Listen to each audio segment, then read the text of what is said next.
Chaque année, dans le monde du jeu, il sort plus de 1000 jeux. Des choses plus classiques, des jeux de plateau, des jeux de cartes.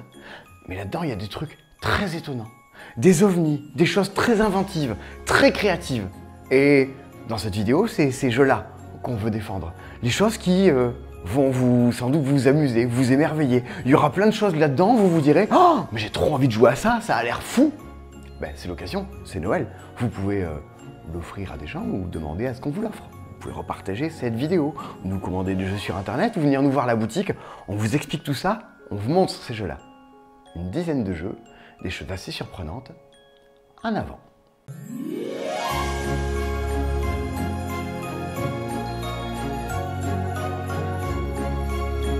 Allez, on y va, on rentre directement dans le sujet avec un des jeux que j'ai préféré en 2023. J'y ai joué à ce truc-là et j'ai tenté d'y faire jouer la France entière. C'est le premier jeu coopératif de natation synchronisée. Ah, on l'attendait tous, vite, un jeu de natation synchronisé. Désormais, il y en a un, c'est Sync or Swim. Un jeu dans lequel vous devrez apprendre une chorégraphie de natation synchronisée. Vous en faites pas, on va pas vous demander de lever les bras et les jambes et de vous jeter à la flotte. Non, c'est un jeu avec des cartes colorées, des 2 bleus, des 4 rouges et des 5 jaunes. Et à chaque manche que dure le jeu, une nouvelle mission va apparaître. On va vous demander de recevoir des cartes et de dire « Vous devez tous jouer autour de la table une carte de la même couleur. Vous devez jouer des numéros, il faudra qu'ils se suivent dans l'ordre. Jouer des cartes, au total, il faut que ça fasse 50. » Et pour arriver à répondre à cette contrainte, le temps est limité. 20 secondes, 30 secondes, à vous de discuter très rapidement avant le début de la partie, de « Attendez, qui choisit la couleur, qui met tel numéro, comment on s'en sort ?» Et chaque nouvelle manche est l'occasion de se prendre une nouvelle contrainte dans la figure, et les contraintes, elles ne font que s'additionner. C'est de plus en plus dur, et c'est de plus en plus rigolo, parce qu'à un moment, en plein milieu, le jeu va vous dire « And now, there's a twist !» Un gage qui vous tombe sur la figure, et déjà que vous êtes en train de galérer avec les missions que vous demande le jeu, on vous demande de faire un truc absurde en plein milieu. C'est un véritable jeu coopératif. Vous ne pouvez pas tout décider à la place des gens. Il faut s'écouter, il faut s'entraider, il faut accepter qu'on se plante et qu'on recommence. C'est un jeu dans lequel vous essayez de faire un exploit, parce qu'à la fin, il y a une petite application qui vous donne des scores de juges biélorusses de natation synchronisée, avec tout un tas de notes d'enthousiasme et notes de synchronisation. Bon, c'est assez magique, vous vivez un truc assez cool en jouant à ça, et chaque scénario est l'occasion de redécouvrir une nouvelle opportunité du jeu. Sachez que pour l'instant, il est en anglais. C'est de l'import qu'on fait à travers le monde parce que vraiment on trouve ça trop fort. Il arrive en 2024 en français, chez Yellow. À vous de voir. Est-ce que vous voulez jouer à ça avant Noël, l'offrir à des gens, leur faire découvrir cette pépite, ou est-ce que vous attendez l'an prochain l'édition française? En tout cas, il y a très peu de texte dans le jeu. Pour ce qui est des règles, on a fait une traduction à l'intérieur. À vous de voir. Moi, j'adore. C'est le gros coup de cœur de toute l'équipe. Un jeu que vraiment on a tous adoré et qui nous a mis dans des états... comment vous dire? Une fois qu'on a joué à ça, on s'est tous regardés avec une espèce d'épiphanie pour se dire « Mais oui, ça c'est trop bien !» Et ça c'est un des jeux pour lesquels on fait ce métier-là. Parce qu'on a envie de faire découvrir aux gens ce genre de choses aussi étonnantes et aussi évidentes. Ce jeu, un truc très étonnant, hein, c'est pour ça qu'il est dans cette vidéo. C'est Spirit. Hop, regardez. C'est une tablette Ouija Spirit. Quand vous allez jouer à Spirit, c'est un jeu coopératif dans lequel un joueur va incarner un fantôme, à piocher une petite personnalité secrète. Vous êtes le fantôme d'un chanteur d'opéra, vous êtes le fantôme d'une amoureuse de la randonnée, et votre but c'est de faire deviner quel fantôme vous êtes aux autres joueurs. Pour ça, il vous pose des questions et vous répondez des mots, mais vous ne pouvez pas répondre en parlant. Si vous voulez faire deviner le mot musique, par exemple, il va y avoir un anneau qui est posé sur la boîte, tout le monde va poser son doigt sur l'anneau et vous déplacerez l'anneau sur le M, puis sur le U, puis sur le S, puis sur le I, de façon à écrire le mot musique. Jusque-là, le plan est trop simple. Tous les autres joueurs autour de la table cherchent quel est le mot que vous faites deviner, mais ils ont des contraintes. Quelqu'un doit passer par la lettre V. Quelqu'un doit faire en sorte que jamais on ne passe par la lettre S. Quelqu'un doit caser 2 voyelles d'affilée à l'intérieur du mot. Et donc cet anneau que vous déplacez sur le M, sur le U, sur le S, les autres joueurs autour de la table vont tirer pour l'amener dans d'autres lieux et vont caler des lettres sorties de nulle part au milieu de votre beau mot. 3 manches, 3 questions, puis tout plein de fantômes au centre de la table. Il faut qu'ils retrouvent qui vous étiez. Une sensation de jeu où on est obligé de se partager un peu la parole, où on ne comprend pas exactement le mot qui va apparaître, mais c'est drôle, parce qu'on galère, parce que ça veut rien dire, parce qu'on ne sait jamais qui est en train de tirer sur cet anneau et de mettre la pagaille là-dedans, même s'il est bien intentionné, c'est quand même super rigolo. C'est absolument atypique. C'est les mêmes gens qui, les années précédentes, avaient fait Nouvelle Contrée, une sorte de Dixit dans lequel on devait se faire deviner les passages d'un livre. Culturellement, c'est top, et c'est très amusant. Même des enfants à partir de 10 ans peuvent y jouer. Spirit et son étonnante boîte de planches de Ouija, nous on adore. On sort des sentiers battus pour arriver sur la terre battue avec 7 matchs version XL. C'est un jeu qui joue non pas sur un plateau, mais sur un grand tapis en néoprène. C'est un jeu de tennis. Pour tout vous avouer, le tennis, moi ça me passe un peu là. Mais pour autant, cette match est une simulation de jeu de tennis et je m'éclate à jouer à ça, c'est vraiment trop malin. C'est un jeu de pichenette et à chaque tour vous allez donner une pichenette dans un petit disque qui représente une balle de tennis, dans votre but évidemment de l'envoyer du côté de l'adversaire, mais de viser les cases qui rapportent le plus de points. Mais évidemment celles-ci sont un peu dangereuses parce qu'elles sont au bord du terrain, à côté du filet. Chacun l'un l'autre, on va donner des pichenettes dans ce petit jeton, se le renvoyer les uns les autres, tenter de pousser l'autre à la faute, de lui faire un tir qui va sortir du plateau, qui va mordre le filet. On est vraiment dans les sensations d'un jeu de tennis. Le tout avec quelque chose d'assez malicieux, une édition royale parce que ça glisse trop bien là-dessus. On compte les points, on refait le match. Il y a cette espèce... Moi j'ai pas mal joué à cette chose-là en attendant des amis qui arrivent en soirée. On sort ça, on se fait des parties en buvant un verre, on est dans du pur jeu d'apéro à jouer à deux.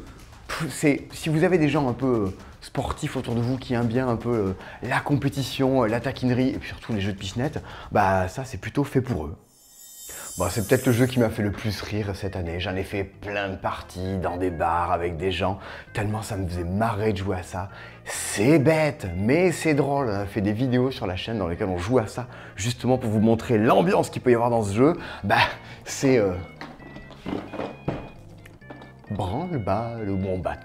Alors, branle-bas de wombat, quand on ouvre la boîte, à l'intérieur, il y a toutes sortes de plein de petites tours de Hanoï, des sortes de tours de Jenga à reconstruire. Et on va tous devoir prendre notre main et reconstruire ces tours au fur et à mesure. Le problème, c'est qu'on ne peut utiliser qu'une seule main. Le problème, c'est qu'on a les yeux fermés. Le problème, c'est que rien ne doit sortir de la boîte. Et le méga problème, c'est que parmi vous, il y a un traître. Il y a quelqu'un qui enlève des pièces, qui vous tape sur la main, qui garde des trucs de par devers lui pour vous empêcher d'arriver à construire, qui met les pièces dans le mauvais sens. Il faut arriver à construire les yeux fermés avec un traître autour de la table. Et évidemment, on va galérer, mais on va voter pour savoir qui est le traître parmi tout ça. C'est plusieurs manches qui s'enchaînent au fur et à mesure. Ça fouille dans la boîte, on se tape sur les mains, on se tire sur les doigts. Mais c'est rigolo parce qu'on se fait des crasses, parce qu'on sait pas qui est le traître. Vous accusez les gens à tort. Les gens sont là, quoi? Tu m'accuses moi? Mais c'est toi le traître, salaud! Bon, c'est très idiot. Ça vraiment...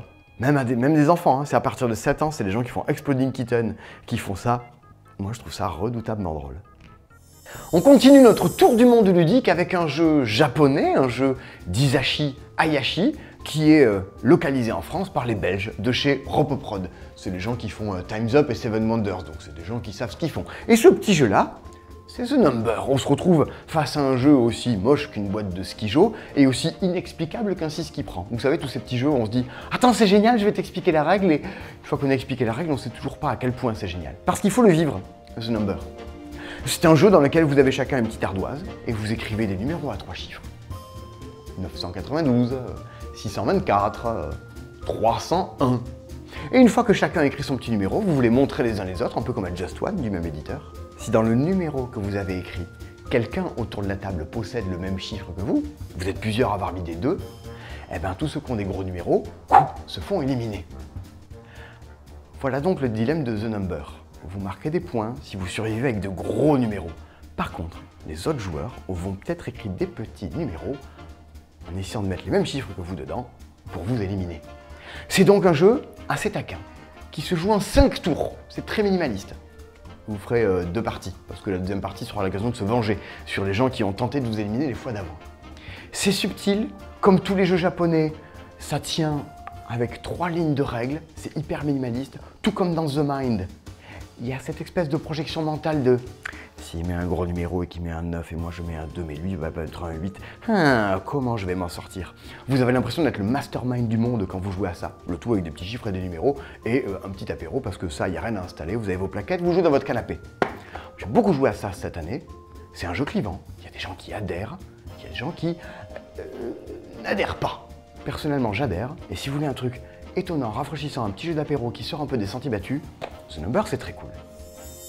Vous l'avez vu jusque-là, les jeux de société en 2023, il y a pas mal de choses un peu idiotes, un peu bizarres. Mais ce qu'on n'a pas vu jusque-là, c'est un jeu qui raconte vraiment une histoire. Et pour ça, on a Ayla et l'éclat de la montagne. C'est un jeu narratif, plutôt solo, mais qui peut parfaitement se faire à deux. On va se raconter une histoire dans le monde d'Ayla, un monde très mignon, en apparence en tout cas, mais qui va s'avérer plus sombre en tout cas, qui va vous faire poser plus de questions que sur cette couverture très mignonne avec un joli lapin. Le système de jeu est assez simple, en tout cas au début, avec un système de cartes, de choix, de ressources à dépenser, à gagner, mais l'intérêt, il n'est pas là. Au fil de plusieurs scénarios, vous allez explorer des environnements tous plus surprenants les uns que les autres et surtout, vous allez faire des choix. Vous allez devoir choisir d'aller à gauche ou à droite, mais ça c'est très simple. Vous allez avoir des choix cornéliens, des dilemmes moraux qui vont se poser à vous et que vous allez peut-être regretter par la suite. Ne vous laissez pas berner par le côté très mignon de cette boîte. C'est marqué 12 ans et plus et c'est pas pour rien. Je vous recommande chaudement de plonger dans l'univers avec Ayla. On vous en parlait sur une vidéo précédente des sélections de Noël qu'on a pu faire. Comme quoi 2023 avait été une assez grande année pour les jeux qui se jouent à deux. Dracula versus Van Helsing, Mindbug, Forêt Mist, je vais vous passer la liste, je vais en oublier tout plein. Je préfère m'arrêter là. Et dans les jeux qui jouent à deux, un des trucs les plus étonnants sortis cette année, c'est d'ailleurs pour ça qu'il est dans cette vidéo, c'est Demain tu m'as tué. Rien que le titre déjà, on dit mais quoi, Demain tu m'as tué? Et la couverture, pour ça on est dans un musée d'art moderne, c'est un petit jeu de tactique. Vous savez, genre un petit jeu un peu abstrait, un plateau, quelques pions. Votre but, c'est de vous déplacer et de manger le pion de l'adversaire.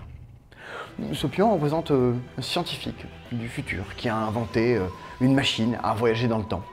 Et l'autre pion est son antagoniste qui essaie de le tuer.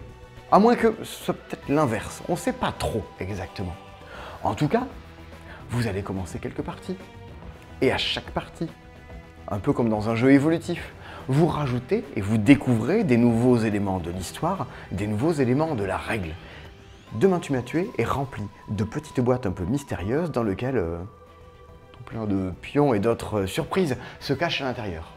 L'occasion de faire évoluer l'histoire au fur et à mesure de la partie et de vous embarquer dans une œuvre qui est à mi-chemin entre le roman et la bande dessinée de science-fiction et le jeu de plateau dans lequel on essaie d'être le meilleur possible à chaque coup. Et même si en apparence Demain tu m'as tué ressemble à un jeu d'échecs, le fait qu'il y ait 3 plateaux fait que c'est surtout un jeu de voyage dans le temps. Chaque plateau représente le passé, le présent, le futur. Et chaque coup que vous ferez sur un plateau a une incidence sur les événements qui vont se passer sur les plateaux d'après. Vous allez vous balader dans une sorte de campagne assez étonnante. Et le tout avec des règles plutôt très simples. C'est un peu barré, c'est assez magique, c'est totalement prenant. C'est dans les œuvres assez atypiques sorties cette année. Ça, si vous avez des fans de science-fiction et de jeux un petit peu tactiques et malins, c'est plutôt fait pour eux. Ambiance Japon et Miyazaki avec Nekojima, l'île des chats. De Neko le chat et de Jima l'île des chats. Un jeu d'adresse. Un jeu au matériel très surprenant. Sur cette île des chats, vous allez tenter d'ériger des poteaux électriques. Vous allez surtout faire en sorte que ça ne se casse pas la figure. Parce que chacun votre tour, vous allez jeter des dés qui vont vous imposer des quartiers de l'île sur lesquels vous devez faire tenir des poteaux. Et ces poteaux, après, il va falloir les empiler les uns sur les autres. Et vu que ce sont des poteaux électriques, il ne faut pas que les fils se touchent entre eux. De temps en temps, même les dés vont faire en sorte que c'est votre voisin de table qui va dire « Tiens, tu vas le mettre là, ton poteau, hein, vas-y, galère bien ». Tout ça, il va falloir que ça tienne. Et régulièrement, les dés vont même vous demander d'accrocher des petits chats sur les poteaux de tout ça. Alors, c'est le genre de jeu, quand vous jouez à ça, tout le monde s'éloigne de la table, vous sortez les appareils photo parce que vous voulez absolument le moment où tout s'écroule pour pouvoir le diffuser en boucle sur TikTok. C'est magistral, c'est spectaculaire et c'est un petit peu taquin.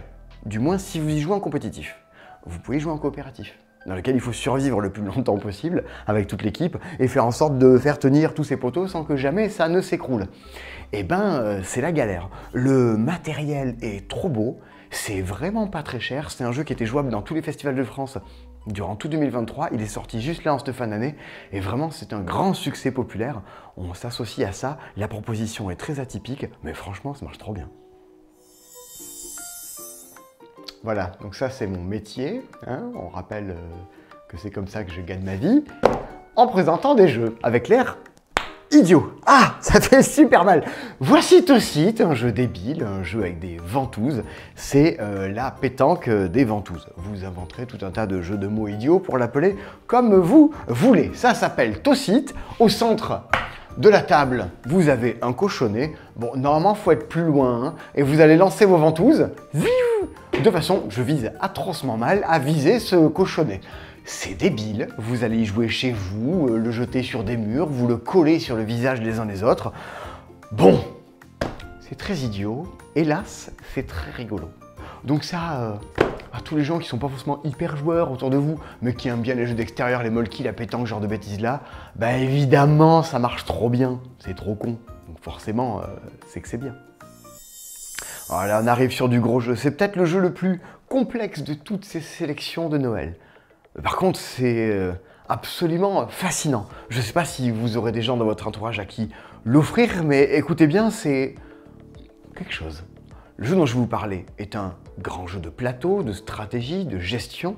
Un jeu qui s'appelle Hégémonie. Menez votre classe à la victoire. Alors votre classe, on ne vous parle pas des CM2 ou des CE2B. Non, non, pas du tout. Menez votre classe sociale à la victoire. Hégémonie est un jeu qui idéalement se joue à 4. Et chacun incarne une classe sociale différente, les classes populaires, la classe moyenne, la classe capitaliste, la bourgeoisie, ou alors l'État. Chacun, autour de la table, a des façons de jouer très différentes des autres, des façons de marquer des points très différentes, des cartes à jouer très différentes. Que veut la classe populaire? La classe populaire veut envoyer tous ces petits ouvriers sur le plateau, travailler dans des usines, récolter des salaires et avec tout ça, s'acheter du divertissement et de la santé. Que veut la classe capitaliste? Fabriquer des usines, avoir des gens qui viennent bosser dedans, pas trop payer de salaire, et toutes ces productions de nourriture, de luxe, les vendre au plus offrant. Soit aux autres joueurs, et s'ils n'en veulent pas, vas-y que j'exporte tout ça pour me faire des sous. Que veut l'État? L'État veut faire en sorte que tout ça se marche bien. Distribuer des subventions, des allocations, faire voter des lois qui l'arrangent, et puis peut-être pas trop payer de salaire non plus, parce qu'il faut quand même payer les fonctionnaires. Et la classe moyenne est un peu le mélange de tout ça. Des gens qui veulent envoyer des gens bosser, mais qui aussi possèdent des outils de production, qui font un petit peu le tout à l'intérieur de ce jeu-là. Vous voilà donc dans un truc assez fascinant, dans lequel la réalité économique de notre société va être simulée dans le jeu. On n'est pas juste sur un truc simulationniste, ça n'oublie jamais d'être un jeu. Vous votez des lois, vous manipulez les votes à l'intérieur du sac, ça négocie tout le temps. Et puis c'est drôle, c'est vivant, il y a même le FMI qui va débarquer là-dedans si jamais l'État s'endette trop. On sent que le jeu a été fait par des Grecs. Bon, il faut avoir les joueurs motivés autour de la table pour jouer à ça, parce que ça va bien vous occuper la soirée, parce que chacun a sa tartine de règles à digérer pour faire fonctionner son jeu. Par contre, c'est assez fascinant. Pour tous les gens qui s'intéressent à l'actualité, la façon dont le monde est conçu, Hégémonie est un jeu passionnant et un jeu intellectuellement assez foisonnant. C'est pour ça qu'on vous le recommande dans les jeux sortis cette année. C'est à part, mais c'est assez fascinant. Et allez, on termine cette sélection des jeux les plus créatifs et inventifs par un truc qui vient juste de revenir, qui avait disparu depuis des années, mais c'est bête, c'est limite nul, mais en fait ça nous fait marrer. C'est ce tout petit jeu dans les boîtes rouges des micro-games de Matago, et celui-ci, il s'appelle PAN, t'es mort. C'est un jeu de roulette russe. D'abord, vous allez jouer aux cartes avec les autres joueurs, et chaque fois que vous remportez des plis, des batailles, un peu comme à la belote, tout ça, vous mettez des vies de côté pour la manche 2. Parce qu'à la manche 2, il y a un tas de cartes au centre du jeu, les cartes chaque fois sont rangées dans un petit portefeuille, et de ce paquet, vous allez devoir piocher à votre tour, forcément. Et il y a 5 cartes qui font clic, et il y a une carte qui font PAN, t'es mort. Faut pas qu'elle vous tombe dessus. Alors, avoir des vies, ça vous permettra de dire je passe mon tour. Ça pourra vous dire je me sers de mes vies pour remélanger le paquet, parce que les autres vont enlever des clics au fur et à mesure. C'est de plus en plus tendu. Et ben c'est con, vous jouez aux cartes, c'est hasardeux. Vous jouez à la roulette russe, c'est hasardeux. Mais on se marre, c'est une immense bêtise. Ça vaut 8,50 €. Si vous cherchez des jeux de Secret Santa, ça marche grave bien. Vous embarquez ça dans un sac à dos, dans une poche, comme tous les autres jeux de la gamme. Il y a des trucs fabuleux dans la collection. Pantémort, redoutable. Bien, vous l'avez vu, le monde du jeu est un monde très créatif, très original, rempli de personnages et d'inventions rigolotes. Tous ces jeux-là, vous pouvez les retrouver en ville, au passe-temps, dans notre boutique qu'on a totalement refait avec un look ébouriffant, ou vous pouvez nous le commander sur notre site internet, on vous envoie tout ça pour que vous les ayez à temps pour Noël. Voici donc ce que, selon nous, le monde du jeu propose de plus créatif, de plus original, et surtout de plus amusant et de plus percutant. On se retrouve bientôt pour des nouvelles vidéos sur la chaîne. 2023 n'est pas fini. Salut!